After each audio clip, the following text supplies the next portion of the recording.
Is it our 27th or 26th? Yeah, 27th. I accidentally said 27th in last week's episode, even though it was 26. So it is what it is. All right. We just have two 27s. That's fine. It's probably not the first time it's happened, to be honest. No, honestly, I'm pretty sure we've said random numbers before. Sorry. Give me 1 second. Okay. All right. I'm ready. All right. Welcome everyone to episode 27. Damn it. I always said 26. It's not good, man. Cut that out. And take two.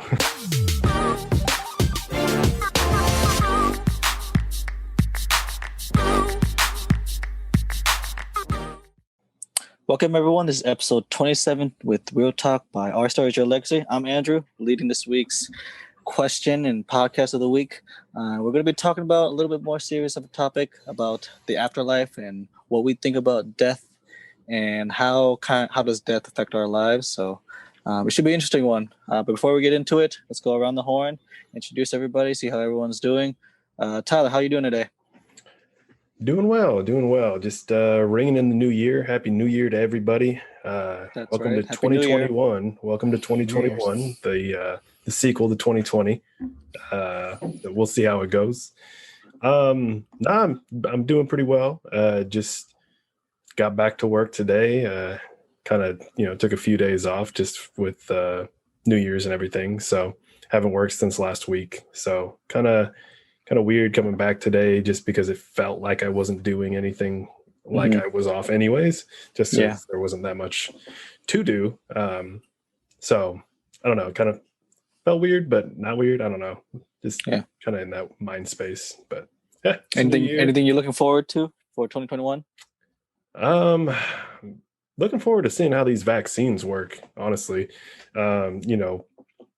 We have a couple people in the family who are frontline workers, so they both have had their first shot. I think one of them has their second shot this week.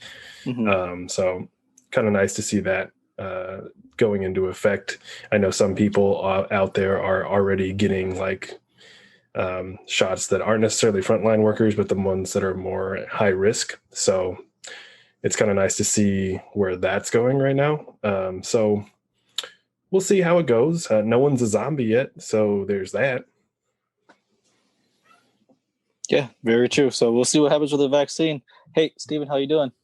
What's up, man? How's the new year treating you? So I would say it's kind of a continuation. I mean, with some family issues going on, I wouldn't say it's the greatest start, but personally for me, I don't do New Year's resolutions. I kind of do, life goals. And so they kind of trickle into each other. So this is kind of a continuation of 2020 when I still think we're back in March, before lockdowns happen. So it's kind of still blended in. I haven't felt a full change yet in terms of, is it the new year? So not to be a downer, I didn't celebrate it as with high spirits as past years. This is probably one of my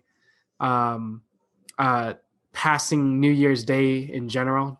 Quite literally did nothing, not even hang out too much with my household or anything. I quite literally took it like a regular day. I don't know. Maybe it's just accumulation of all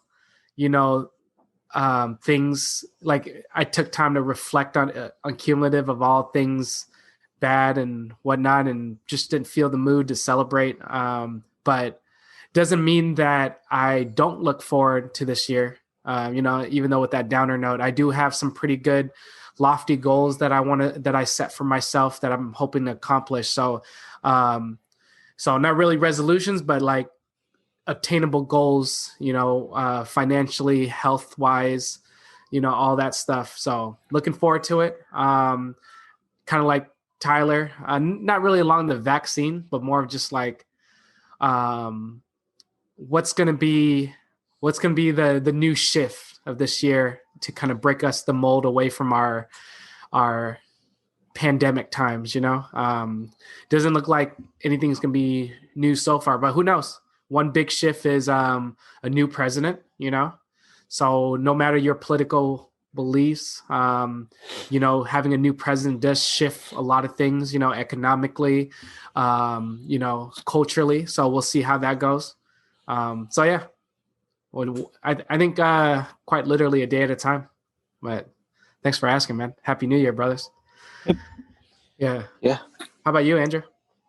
I'm going to be gone most of 2021, so I'm kind of happy about that. We're going to see how 22 is going to be. So looking forward to 2022, actually. Hopefully things will be normalized and we can, get back to socializing, and actually things are a bit normal again, like pre-COVID.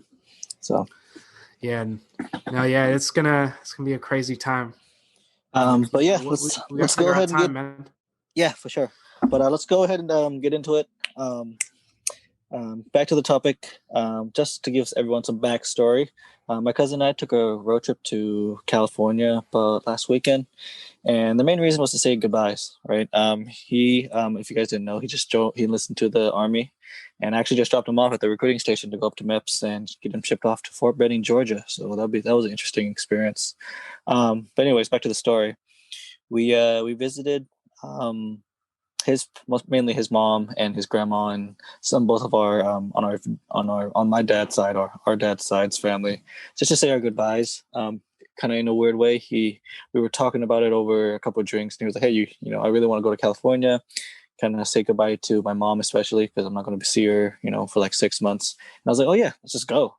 And it was kind of cool because on a side note of that, we visited our great grandmother's funeral, or not funeral, but her gravestone. She was buried in one of those indoor churches. So she's on a wall in her coffin, it's like sitting aligned inside. And it was the first time that I actually visited her grave, and I don't think I grieved enough after that.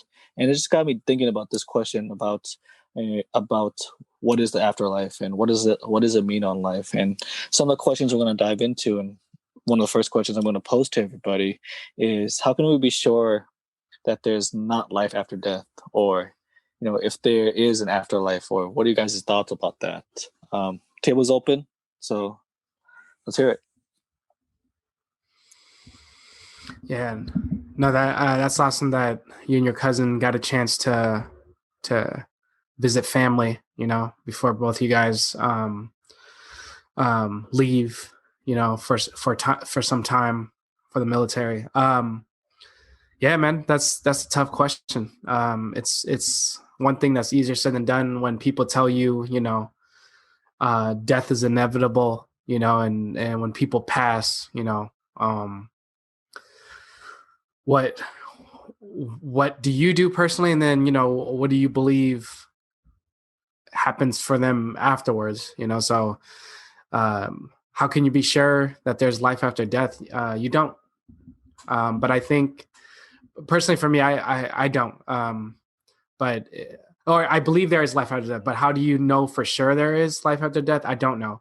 But it's one of those things that I believe, kind of like in the spirit of things, where, if it was someone very close to you that made an impact on your life, they kind of leave behind like a legacy. It's really how they were there for you, or they taught you things, or when you think of them, you remember certain qualities that uplift you. I think that is kind of a little bit of how we translate to them looking over us, like sometimes we take signs, like let's say they loved butterflies or something, and when you're feeling down, you saw this particular butterfly that they loved, and you see it as a sign like, hey, they're looking over us. That's how I see it from my personal level. Like, do I believe when someone passes away, what is, life after death?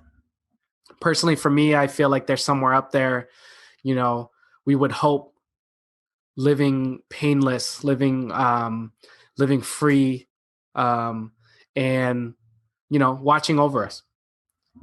I think that's kind of the main thing. Yeah, it's hard. It's hard to think about our mortality and what we're doing, you know?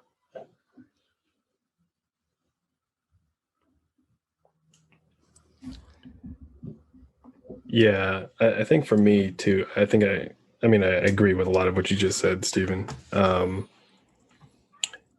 mean, yeah, it really comes down to, like personal beliefs, but then there's also the tie-in of religion, and sometimes that kind of dictates what you believe as well.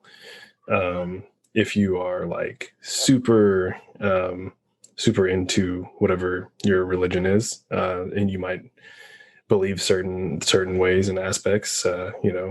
People sometimes believe, heaven and hell, whatever that might be, whether that be the afterlife, Um, but I think you brought up a point too, where like people, or you at least have a feeling of that person or whoever kind of overseeing or kind of looking over you kind of thing. And I think that's one of those things. That kind of hits us all.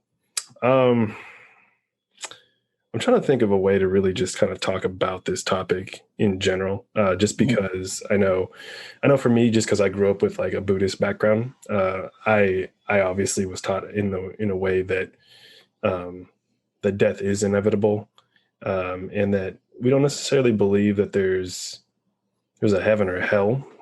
We believe that there's a reincarnation, and the karma cycle, basically. So, if you, I don't know, pay forward a lot of, just positivity and energy and all that stuff, you're going to have good karma. And then when you pass away, you will eventually be reincarnated into something. The ultimate goal is to obviously like reach nirvana and come back as a human, essentially. So you're reborn as another person, essentially. But then, in the sense of like, if you had bad karma, you could come back as something else. I mean, even in good karma, you can come back as a human. That's the ultimate goal, I think. And then there's, you can come back as an animal. That's another thing as well. That's why people have these conversations of like, man, this dog reminds me so much of so and so, because like, there's a certain aspect of belief there of like, maybe that is that person. Maybe they're born or reborn rather, as that animal or whatever it might be.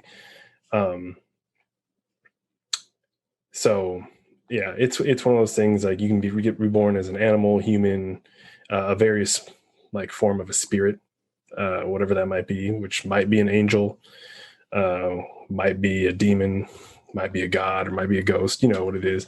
I think a good representation of that too is just like if you watch anything from Studio Gilby, so like Howling Castle or Spirited Away, that kind of stuff, it kind of gives like an insight of what that kind of looks like, in whatever that afterlife looks like, you know what I'm saying? So yeah. So for me, I think, I don't know, I come at it with a little bit of a different perspective in the sense of like, I don't know if there is like an afterlife in the heaven or hell realm. But I think for like someone with a Buddhist mindset might say that like your afterlife is just being reincarnated as something else. And Tyler, I have to agree with you on that. And I kind of want to expand because I think we have a similar take on that, because I was also raised in a Buddhist household and I studied like other like Catholic religions. And the big main thing is that cycle of reincarnation. And I think in the way I was taught, right, and, there's different denominations and versions of, the Buddhist beliefs. And one of them is actually that karmic cycle, we're being reincarnated. The end goal is just achieve self-enlightenment. And the thing that you keep repeating that cycle is that you haven't fulfilled your obligation or your destiny, right? You haven't fulfilled or you haven't learned what you needed to learn to reach in self-enlightenment. Right. And that self-enlightenment, it could be, there's been, that nirvana definition of this eternal life, that you're in this fifth dimension or sixth dimension. You know what I mean? You're not from this world anymore, Right. then, you can kind of see it, that kind of definition taken to of that heaven and hell, where, sometimes people will be, how do you say, would explain as living on earth as the hell, and the afterlife, that enlightenment life and nirvana stage is heaven. So there's different dictations. What we really know, I don't know really. But what really got me on this question was when back to my story earlier, is that when I was at the funeral home and standing there, I felt this like overwhelming energy. It just come over me, and I was talking to my cousin, just back and forth, back and forth. We're just talking about reflecting on our grandmother's lives and our experiences, and I don't know, I just started crying, just bawled out, couldn't talk. I choked up. I got on my knees. I said I said a prayer, and I just took a couple minutes. It's weird. I don't usually do that. I don't know if that's happened to anyone else, where they've been in those kind of spaces and something just overwhelms them, and you're in an okay mood. You wouldn't even think about shedding a tear or anything, and you just start bawling. And it was weird because, and I talk, and I'm going to bring this back to the energy thing, is I think as far as afterlife, I feel like there are spirits walking this world, and there's energies that you can tap into, where you're reaching that nirvana stage. You're leveling up your frequency, and sometimes when you send frequencies up, frequencies can be sent back down. Just to give you kind of like a shockwave of like, hey, yeah, we exist, we're here, and it's just crazy to me that like those things can happen. You know what I mean? Without any explanation. Obviously, there's probably someone out there with a scientific definition, or a psychological, definition of it. But I do believe that, we as we reincarnate to other things, and to our energy and our aura is taken to other people, and that's why you have those, like, I've had a lot of like deja vu moments where I'm like, hey, this has happened before. Or, hey, I think I've met you before, right? I think we met in a past life, is the famous calling, it says. And it's weird because it leads me to my next question is, how do you really properly say goodbye to someone that has died, that has left this earth or this form that them as? You know what I mean? And like I kind of want to look into, how do you grieve? Because there's different ways to grieve. Some cultures, they grieve. We have the ceremonious funeral, and then some people celebrate. They celebrate their lives. So how do we properly say goodbye to someone? Thanks for sharing that story earlier, Andrew. Before we jump into the next question, I mean, can we unpack that a little bit? When you said that, it's been a while since you visited or seen your grandma, and so it was the first time in a long time you visited her gravesite, and kind of in the moment you just felt like you broke down and felt peace afterwards. Because you talked about it in a spiritual way, and it kind of reminded me of a moment myself where back when I was in like middle school, elementary to middle school, there was this friend that I was very close with. Her and I were really close, growing up. And as we get older, we kind of went to different high schools, but she was like, one of my best friends. And I remember it was us and like this, I don't know, I had these two really close friends that were girls, but, and, we were both really close, and we all kind of like separated as we got older. And I remember in middle school, we all went to different middle schools, but I saw one of my close friends again during like a track meet for middle school. And I remember at the time when you're in middle school, you wanted to be cool. So, like if she wasn't part of the crowd, you didn't really like, wanted to acknowledge her. And I remember I kind of like stiffed her a little bit, and, I didn't think anything of it. And that summer came by and I got a call from another friend that she passed away, and it was, she always had like this heart condition, but I guess it finally just got the best of her, and I remember it shook me when I was a kid at middle school. But it was just kind of how I dealt with death at that time. I kind of just took it and like, damn, that sucks. And I remember senior year, flash forward now 4 or 5 years, senior year in high school. It was crazy because in high school, I didn't really have the best of time. Like, you guys know me, when I was in college, I'm really open. I talk a lot, but in high school, I was very timid. And believe it or not, my third friend, how I told you there was 2 friends that were girls. One of them was the one that I stiffed and passed away. And then there was a third one who we kind of felt distant. Believe it or not, I did not know that she went to the same high school until senior year. Like, we really did not see each other or know we existed. And I remember just by chance, kind of like near the last week of our school before we graduated, we bumped into each other. And I remember she asked me about her, and her name was Cricket. And so she asked me, and she was like, hey, whatever happened to her? Remember how we were back when we were younger? And I said, she passed away. And it blew her mind. And, it kind of like, we just kind of like caught up and reconnected based on that. But I just remember the day before I graduated, I wrote something. I kind of like a little speech for myself, just about to kind of like reflect on my life leading up to my senior graduation.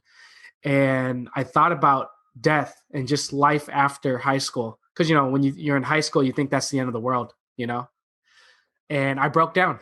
I really did, out of nowhere. I just thought about her in a good way, but I just kind of broke down and just kind of reflected my life. And to kind of bring it back to you from a non-spiritual perspective, did you feel like maybe this trip was worth it? Like, just kind of being able to see your family before you take the next step? Because you are taking a big, huge step. You're going to get deployed for a year. And was this maybe like a built up thing you just kind of carried with you until you finally saw or visited your grandma's grave? And then it just kind of was like a release of like, you know what? By being here made me reflect on the good things and where I'm going. And then it kind of got you to break down. Sorry for the long story, but just for context, No, Yeah. A couple of things actually. Cricket was her last name Corpus or whatever? No, it was Walker. Oh, never mind. I had a coworker that was a Cricket too, and I was like, oh, that's a. Is she still alive? Many people. Yeah, she's still alive. Yes, but like, there's not that many people with the name. Right. So it seems like a very unique name. Right? Yeah. No, there's not. No, her last name was Walker. Yeah. Okay. Well, is she married? Maybe she got no. She was definitely Latina. Like. No. Yeah, she wasn't Latina. She was if she was white and I think Japanese. Okay. Well. Yeah. Well, all right. But no, that's unique. Yeah, because I wouldn't think there would be another Cricket. Yeah. But no, I know for sure she passed away. But I would be surprised. That would be such a crazy turn of events. Yeah, it's like she's actually alive. Anyways. Yeah. But enlightenment in the podcast. Yeah. Exactly. Whoa. Exactly. Anyways, no. To your earlier question, no. I wasn't planning on going down there to say goodbye. To me, my cousin just asked me, "Hey, can we go?" And I was like, "Sure." I have nothing else to do. I'm free. So we took my car. I booked us a hotel. And we the only thing that I wanted to do was really see my sister. I haven't seen her in like a couple of years, and I haven't seen a lot of the family in a few years. So that's why it was kind of good just to get a refresher. But I think, after reflecting on when I visited my grandmother's grave, and this is just a discovery for me, it was really a pivotal thing for me too. I just realized I just accepted a lot of things. I think the one thing that I was telling my cousin, which I wish he was here for, and we kind of talked about it on the way back, was I think I've accepted death. Just think about it for a second. I've accepted death. And what I mean by that is I've accepted the fact that it's going to happen. That whatever I do, whatever my actions are, it is what it is in a sense. But I'm going to have to, in everything that I do though, if I'm going to die, if I'm going to die in the next 5 minutes, in the next 5 days, in 5 hours, I think I've learned, or I've come to the realization to really live life to its fullest. Living to what's true to you. Not living with resentment or regret. And I know people preach about it all the time. People talk about it. You should do it. And I get it. You hearing it, but actually, once you've come to the realization that yes, I could die at any moment. I've truly accepted death for what it is. I don't, I haven't, until that point in my life, I really haven't had that kind of realization and kind of, reflection on how I should be living my life. And it kind of came in a good place where it was like right after Christmas, right before New Year. So, heading into the new year, you have a kind of a clear mindset and kind of a clear goal in mind. And yeah, that's kind of like the spiritual moment that I had when I was there, to kind of answer your question, Stephen. Yeah. Yeah. So yeah, it's kind of thanks for sharing that, man. Yeah. It's been kind of a breakthrough. Yeah. And it's kind of funny that, we really have that breakthrough when we think about death, whether it's kind of like what this topic is today that you brought up for us, or if it was a turn of events, someone in your life passing away. It's crazy how that gets us to think on a higher level. And so, I just wanted to unpack that because I thought, that was interesting too. And I don't know, I'm sure Tyler maybe had an experience like that before too, but it's interesting that, to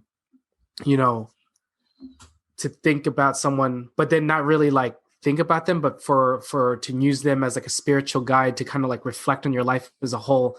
And then it kind of just made you break down. I don't know, man. It was kind of a tough thing because growing up as a kid, man, even now, like you said, we all grieve differently, and how I grieve is I don't know, kind of old school, like how my parents taught me. It's, how kind of like in the Asian culture, I noticed that there is grieving that's a little different culture to culture, where I see like from an American style culture, it's about, you go to the funeral home and you reflect, reminisce, and cry together, to celebrate that person's life.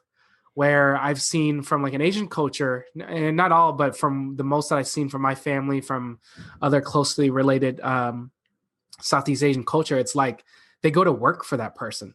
Like I had a friend who her father just recently passed away, and we this is before COVID, and so we like wanted to go to the temple. She was Buddhist too, to be there for her and like mourn for her. And Vanessa, my fiance right now, she's from a Catholic background. And so I did tell her, heads up, we might not be there long because it's different when it comes to an Asian culture. And sure enough, she felt that, because from a typical American or like a Christian Catholic type of ceremony, everyone is like dressed up, seated, like ready for the pastor or whoever to do their ceremony and talk about the life. But when we showed up that morning to, she's Cambodian, by the way, Cambodian Buddhist ceremony, there was no one in the praying area except for kids kicking the ball around or playing. All the family members were cooking. They were cooking. They were prepping. They were working to like make it like almost like a big gathering, spiritual, type of party, right? And and so Vanessa saw with her eyes for the first time, where she was like, let's give them our hugs and let's go, because that's kind of how they were grieving, was to work, make the food so it's like an offering to the person who passed away, so that they could take good food with them wherever they go next in life. And I'm sure you guys know, because, like Andrew, you grew up in the Buddhist culture. Tyler, you're Buddhist, grew up in the Buddhist culture. But it's kind of like, you're making all this food to kind of like as offering, with money and everything too, like money deposit, everything. Because like, they take that with them to kind of into the afterlife, as not to like spend in the next life, but like we take that as signs of like good luck and fortune, to take on to wherever you go. And so it's yeah, it's crazy in terms of grieving. And so I kind of have that kind of old school mindset. No, and I'm not taking, and I kind of learned from that, but not from a religious perspective. I'm just more of like, all right, I'm shook, but how do I move on? How would they want us to move on? You know, or more so, I'm thinking about how do I take care of my family? You know, how do we take care of our immediate family, and how do we move on from this? And so, I don't think it's healthy all the time because, part of me, it's like you kind of bottle it up to kind of like be strong. And then, down the road, it'll hit me kind of like, kind of like Andrew's trip. Maybe I know eventually it'll hit me and then I'll break down. But, um, you know, grieving is hard. That's truly the thing. I was going to say, I think you bring up a good point. I mean, it's one of those things that just different cultures, obviously. And I know, like, you said a lot of Asian countries or anyone who might be, from a Buddhist background or whatever. I think a lot of people look at, I say us, just because we're all Asian here. But I think a lot of people look at our culture and say, like, oh, their grieving is very like minimalized. Like, it's not this crazy huge thing, or like they're not breaking down and crying. That's not the case though. You know what I'm saying? Like it's just one of those things. If there's anything that should be like learned from a conversation like this is that, people grieve in their own way. Grief is a universal emotion, in at the end of the day, grief, however you deal with that, however you grieve, it's really just trying to learn how to adjust to life without that said person. You know what I'm saying? So it's like it's just one of those things. And you brought up a good point. Like there's just different cultures, different ways of doing it. How you celebrate their life. How do you send them on to what might be the afterlife? What do you do? Is it like you said in Christianity or those who are Catholic? I've been to like numerous funerals in those religions. I've been there at the Buddhist temple celebration. That's not really a celebration. It's kind of like you said. It's just people pay respects in different ways as well. So yeah.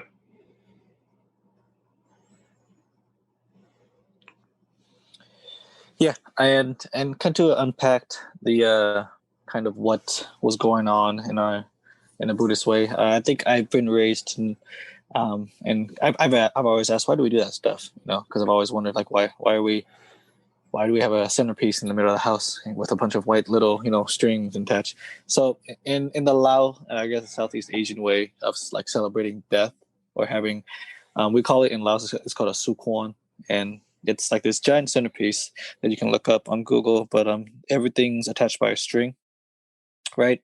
And so you have your prayers, everyone's quiet, you pay your respects, but it's like a shrine, right? It's everything and this is a lot for a lot of Asian cultures. It's really shrine based, and it's in honor of them, and that's where we put our offerings, so that way they can pass easier to the next life. And usually, and that's the main thing what it's for. The more people that show up, obviously, the more offerings that's brought to the ceremony, the easier the person's going to have transitioning to the next life or getting self-enlightenment. And that's really a lot to say there, because you have this turnout of all these people, and they're supporting you, making sure that you get into the next life safely, that that you're well fed, kind of like what Steven said, and you have money, and the money represents luck, right? That you are going to be wealthy and you're lucky in your next life, or you're lucky enough to that your path to your next life is easier. So that's really a lot to say, you know what I mean, and a different take on everyone else's interpretation of the afterlife. And it kind of makes you think differently on how you do say goodbye to people, right? It really that's how we say goodbye, in a sense, to people. That's our way of saying goodbye. I hope you do well. I'll see, may our paths cross again, and I'll see you in the next life, right? And that's just a different way to look at it. And I think that's what I was kind of trying to go with that question. But very good answers from everybody. I think we're going to start hitting our last question, and it's kind of like a devil's advocate question. And the question is, if death is inevitable, why bother doing anything about it?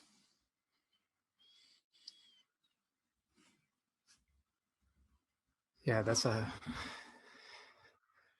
deep loaded last question, but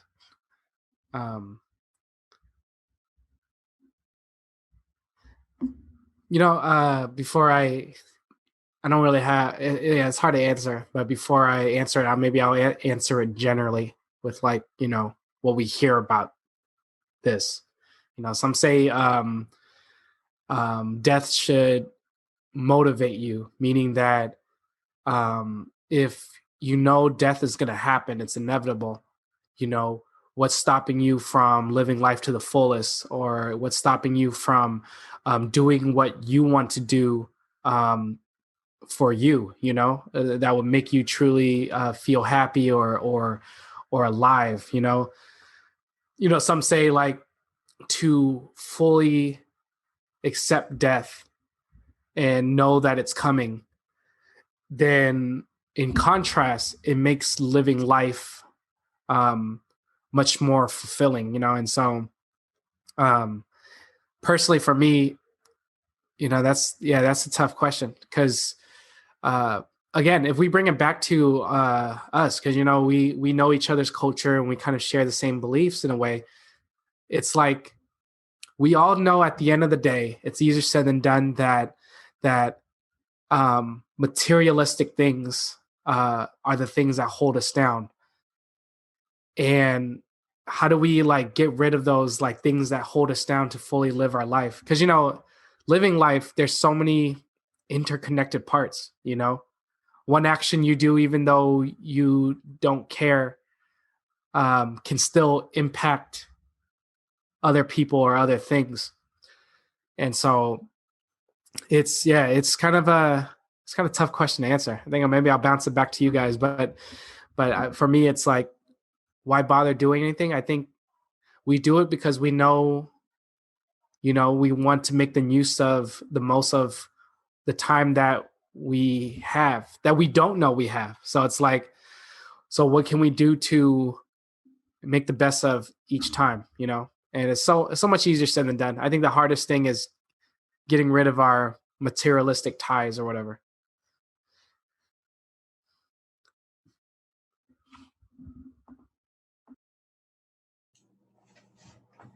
Yeah, I'm in the same boat. I'm not really sure how you really provide a sufficient answer for this. I think it's everyone's kind of view on it.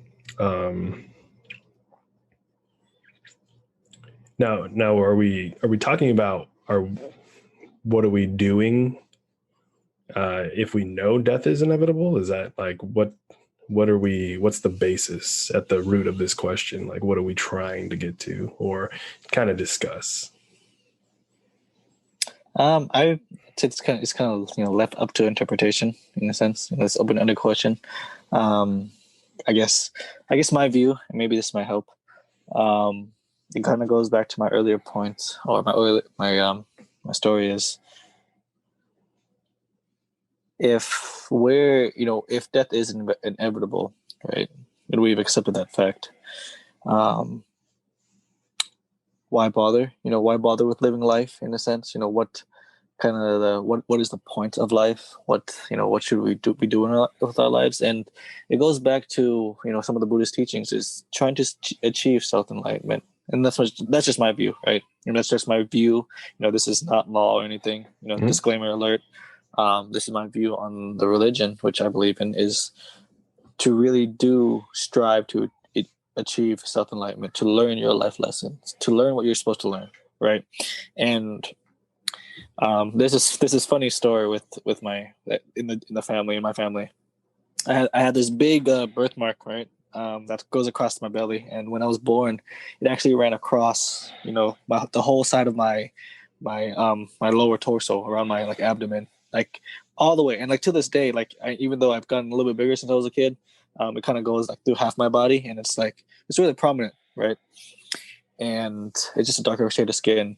And my grandma and my grandparents and like some of my uncles and aunts will say, "Oh, in your past life, you were, that's how you died. You were a warrior that got cut in half."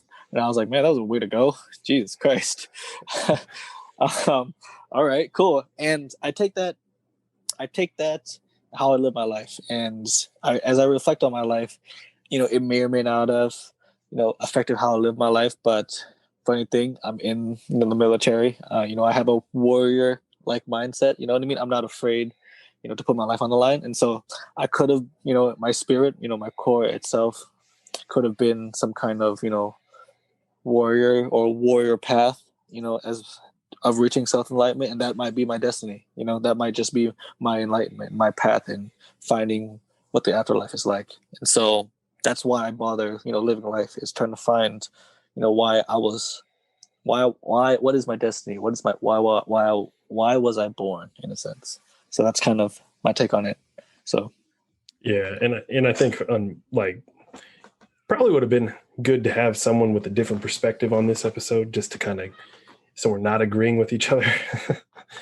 I think it's just hard because, if you put a bunch of people that are that have some of the same background in a lot of things, you're obviously going to get a lot of agreeing on these things, which obviously in this case, it holds true just because, I grew up in a Buddhist mindset. So yeah, for me, I mean, it's just one of those things it always makes me wonder, who was I in a previous life? Am I a philosopher? And what am I? You know what I'm saying? So it's just one of those things. It's trying to find that self-enlightenment, I think the biggest thing is, if anyone in that teaching, you're trying to develop, both compassion and wisdom. And what you're doing obviously is finding the balance within yourself, but then also teaching it and leaving that legacy for whoever's next in line, in your family, kin, whatever, in how that, how your actions kind of determine how your life plays out, or your next offspring plays out, whatever that might be. I don't know. It's just a weird thing. But yeah, I mean, it's just one of those things. I think for both of us, at least, I think it's just trying to find out, in a sense, the meaning of life, but not necessarily the meaning of life. It's the meaning of your life, just because all of us are different in that point. I know a lot of people preach or ask that question, what's the meaning of life? Well, for each person, it's probably different, honestly. I mean, the life you live is the life that you live. You may have lived it in a past life, and you are still trying to figure it out, or whatever that might be. So I don't know. That's kind of why, I obviously push on for that reason. I think also from our religion, we are taught to kind of accept death as one of those things. Growing up, it's it is inevitable. We are going to die at some point in our life. But the whole point is to find enlightenment before you pass, or if you don't, then you usually get brought back in some way, in some form, whether that be in one of the whatever plane that might be. I feel like a lot of people can really kind of, sorry for that noise. I feel like a lot of people can really get an idea, or people might have a big idea of how, not necessarily all Buddhism, but at least from a Japanese standpoint, a lot of people who watch anime, a lot of that anime comes from Japan. So you see a lot of the, the afterlife or whatever it might be in those things. Like I mentioned earlier, or referenced earlier too, is just anything from Studio Ghibli. You see things like Bleach, the animes, like Naruto. I was Dragon Ball Z, Spirit Plane, just running around with a dragon. Attack on Titan. That's Attack on Titan. It's just one of those things. You kind of get an idea of they're like, oh, is that what the afterlife is like? I'm like, well, kind of. It's not necessarily heaven or hell, but you're on a plane somewhere. are you going to be as cool as some person fighting something? Or are you going to be reincarnated as a giant, the Titan that has no arms or just has giant mouth or whatever, yeah, I mean, it's one of those things. I mean, you see it in Bleach, all those anime. So like, it's I don't know. I don't know where I was going with that, but I'm just saying. I think a lot of people can get an idea of like how the Asian culture, at least in Japan, kind of view death and their afterlife and everything just by watching anime or whatever that might be.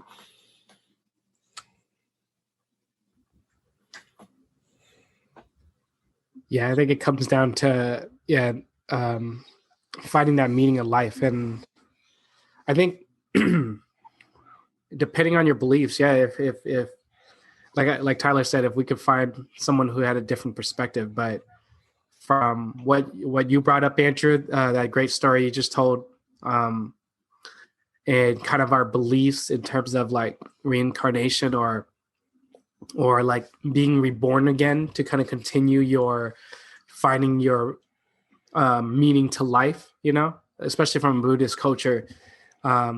You never really die. You just get born again. And then you kind of like continue to find what enlightenment is, so it's like a never ending journey through many different lifetimes, kind of like Andrew's story about being a warrior in the past and then kind of that may have, got cut at the waist.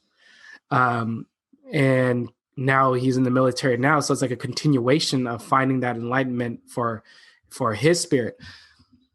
And so I still don't have an answer for it. I think is everything what you guys talked about. But I think to kind of end the conversation or leave it open-ended for other people to think about, it really comes down to your belief, I can't speak for Christianity or Catholicism where it's like, all right, there's a heaven or hell.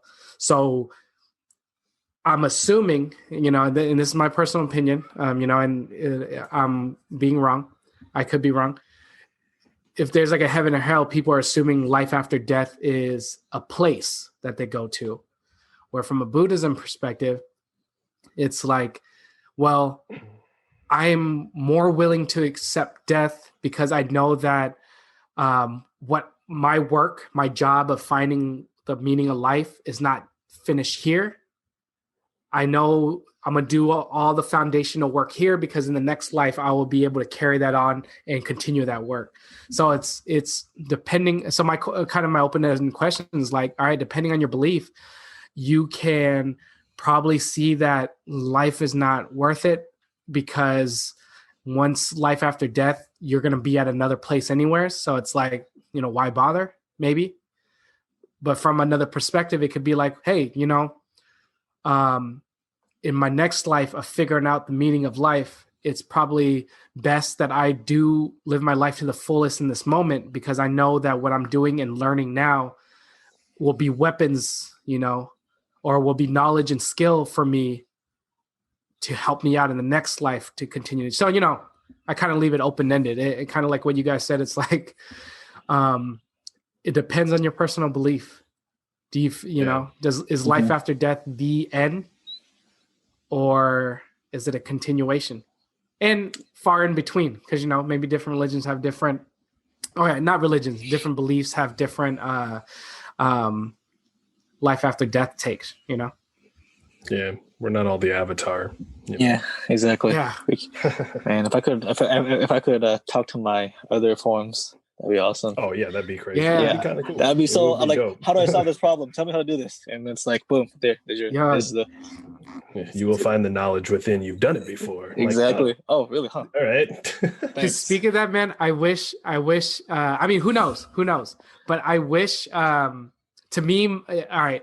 If I had to have one great fear about life after death, is that my belief is more the fact that our life will carry on, kind of like reincarnation. We'll continue to find this purpose of life. But my only fear, and it's not really like a fear, in the definition sense, it's more of like an annoyance, is that we kind of led to believe that when we get reincarnated the next life, we technically kind of start over, but we don't realize what we learned until we're older. You know what I mean? Like, I would rather be reincarnated knowing what I know now or before I die so that I could just continue hitting the ground running, you know? So that's my only personal belief. But hey, who knows? Maybe you know how like some people don't really remember how they were as like babies, toddlers sometimes. Who knows? Maybe you hit the ground running and you just kind of like jump right into an adulthood or teenage life, and all our little specks of memories are kind of like the little droplets of like us skipping that, and then we reincarnated right into a teenage body or a, you know, adulthood. So who knows? I think that's another conversation for another podcast. Yeah, I've had that like thought of like, I can't remember anything earlier than the age of 3. Like, when did I decide just to wake up and become like 5? Right? Like, how did that happen? How do I not remember anything like right at all? But I mean, obviously there's pictures and stuff to be like, oh, but you know, like, it could be fake. I don't know. Whatever. It's crazy. I mean, I don't even remember, you know, how my life was besides like a few little things from 10 and under, man, you know? It's crazy. So yeah, there are people though. Yeah, this is for a different conversation, but I've heard there are people though who can remember as far back as being in the womb. I read about it. That's some level of enlightenment I don't even want to talk about. That's weird. Hey, but save that question though, because I think that would be a dope conversation for another episode. Yeah, I think that was going to be my second topic. We'll talk offline about it, but that I do have something in mind for it already. But anyways, is there anything else you guys want to add? Or, you know, before I wrap this up and we close out, Tyler, do you have anything? Nothing major. I was just going to say, obviously, this was a very heavy conversation on the Buddhist standpoint. Different cultural Buddhism, of course, but kind of the same concept on our ends. But, you know, obviously you can listen to this, obviously not, whatever you want to do. If you've already listened to this point and you got to this point, cool. But we are not trying to sway your mind in a Buddhist way, whatever that might be. Believe what you want to believe. That's probably my biggest thing kind of exiting out of this. We are not pushing anything onto you. This is whatever you believe, how you grieve, how you do whatever you do. So we're not trying to push anything on anybody. This is just our opinions. We would welcome someone else's opinion from a different religion or belief at that point. Because that's what we're doing. We're about learning. We're about having a conversation. We're about sharing stories and learning and leaving whatever legacy it is. So that's really all I have to say there. So pass that rock back to you. Yeah, appreciate it, Tyler. Yeah, I 100% agree. You know, we're not experts. We're not, you know, subject matter experts. This is just, you know, our experiences, our research. So don't take it for gospel. Don't take it for, you know, what it is. You know, there might be a part 2 to this where we do bring in other people with different beliefs and, you know, see how that conversation goes. But anyways, everyone, thanks for listening. You know, take this topic, you know, talk about it with your close ones, your families and friends, and have this kind of open dialogue and see what you guys think, see what you come out of this conversation, and see if you get similar results. Anyways, follow us on Facebook, follow us on Instagram at Our Story is Your Legacy, where we post our weekly updates when our podcasts are already up and running. And with that, thank you, everybody.